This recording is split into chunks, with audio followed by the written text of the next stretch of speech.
జనసేన ఎందుకు తెలంగాణ గురించి మాట్లాడుతూ ఉంటే అలాంటి వ్యక్తులందరికీ కూడా నా విన్నపం, నా విజ్ఞాపన, జనసేన తెలంగాణ నడిబొడ్డులో పెట్టాం, హైదరాబాద్లో పెట్టాం జనసేన. ఈరోజు జనసేనకి తెలంగాణ మీద ప్రేమ కానీ ఇష్టం కానీ రాజకీయాలకు అతీతమైంది. నా చుట్టుపక్కల ఉన్న నాయకులందరూ కూడా 2007, 2008 నుంచి యువరాజ్యంలో ఉన్న యువ నాయకులు వీళ్ళందరూ. ఈరోజు కొత్తగా తెలంగాణ మీద తెచ్చుకున్న ప్రేమ కాదు, తెలంగాణ విభజన సమయంలో వచ్చిన ప్రేమ కాదు, తెలంగాణ ప్రత్యేక రాష్ట్రం కావాలి అన్న ఆలోచన రాకముందే తెలంగాణ సంస్కృతికి, తెలంగాణ సాంప్రదాయాలకి, తెలంగాణ పోరాట స్ఫూర్తికి ఉత్తేజం పొంది ఇన్స్పిరేషన్గా తీసుకొని, అది సినిమాల్లో కావచ్చు, సంస్కృతి పరంగా కావచ్చు, ఇవన్నీ కల్చరల్ పరంగా, సినిమాల పరంగా ఎప్పుడు ముందుకు తీసుకెళ్తానే ఉన్నాం. విమర్శించే నాయకులందరికీ కూడా 2007లో ఈరోజు విమర్శించే గొంతులు ఎవరు లేవు. తెలంగాణ నలుమూలలా తిరిగిన వాడిని, తెలంగాణ నలుమూలలా వెళ్ళిన వాడిని, గ్రేటర్ హైదరాబాద్లో అన్ని కార్పొరేషన్స్లో కూడా భారతీయ జెండా, మువ్వెన్నెల జెండా ఎగరవేశాం మేమందరం. ఈరోజు కొత్తగా వచ్చిన ప్రేమ కాదు ఇది. నేను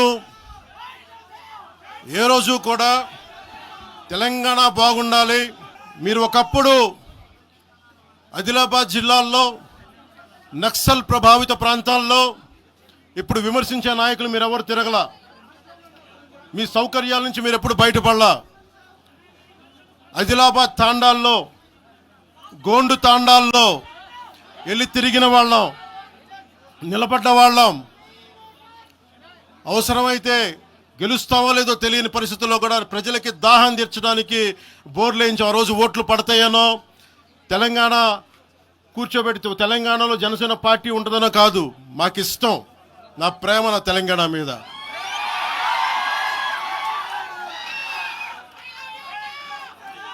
తెలంగాణకి నాకు ఎంత ప్రేమ ఉందో,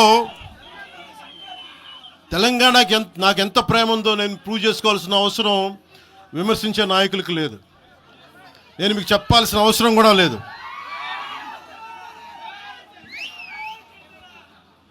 తెలంగాణ విభజనకి జనసేన వ్యతిరేకం అని మాట్లాడుతూ ఉన్నారు. నేను మళ్ళీ చెప్తా ఉన్నా, విభజించిన తీరుకు మేము వ్యతిరేకం. తెలంగాణ కోసం, సామాజిక తెలంగాణ కానీ అన్ని కులాలు బాగుండాలి అని చెప్పి మరీ వచ్చాం. పార్లమెంటు తలుపులు మూసి తెలంగాణని, ఆంధ్రాని విభజించిన తీరు మీద తప్పుని చెప్పాను తప్ప, తెలంగాణ సంస్కృతి మీద కానీ, తెలంగాణ రాష్ట్ర ఏర్పాటు కానీ ఎప్పుడూ జనసేన వ్యతిరేకం కాదు. ఇది తెలంగాణ ప్రజలకి చాలా స్పష్టంగా తెలియజేస్తా ఉన్నాం. నాకు నిలబడింది కష్టాల్లో ఉన్నప్పుడు. తెలంగాణ ఆంధ్రప్రదేశ్లో నన్ను తిరగనివ్వమని మాట్లాడుతూ ఉంటే నాకు వారాహి అనుమతి ఇచ్చింది తెలంగాణ ప్రజానికి, నాకు అనుమతి ఇచ్చారు నాకు.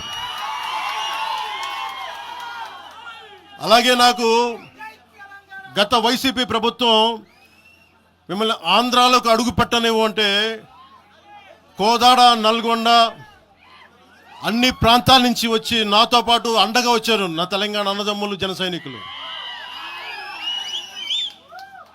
నేను చాలాసార్లు మా నాయకులందరినీ అడగండి, మనం పార్టీని ఇక్కడ బలపెడదాం అంటే నేను ఒకటే చెప్పా, తెలంగాణ వచ్చిన ఈ సందర్భంలో మనం కూర్చోబెట్టి మాట్లాడితే ఇంకా తిరగండి, జనసేన ఆశయాలను తీసుకెళ్ళండి, ఆ రోజు సంగతి చూద్దాం, ప్రజలు కోరుకున్న మీద చూద్దాం తప్ప నాకేమి ఇక్కడ కూర్చొని ఆంధ్రప్రదేశ్లోనే అధికారం కోరుకునేవాడిని, తెలంగాణలో నేనే అధికారం కోరుకుంటాను, ఒక మార్పు తప్ప.